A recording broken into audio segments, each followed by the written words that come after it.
头德山的三那溪，迄个花中之王牡丹花正咧大开。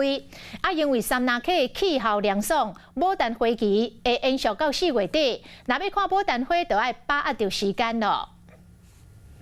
真侪种湿水的牡丹花，伫咧德山三那溪园区开到真暗，城真侪游客特别来到山顶欣赏，大家拢摕手机一直咧翕，会当伫咧台湾看到真侪种类的牡丹花，互游客拢印象真深。我们是已经来了第3次了，今天刚好碰到这个牡丹花，它的种类很多。三那溪园区为民国76年就向日本引入来牡丹花的品种含种技术，因为这气候秋晴，好山好水好环境，这加做全台湾上大的牡丹花区。那刚好杉林溪这个海拔呢，非常适合我们的牡丹花来这边生长。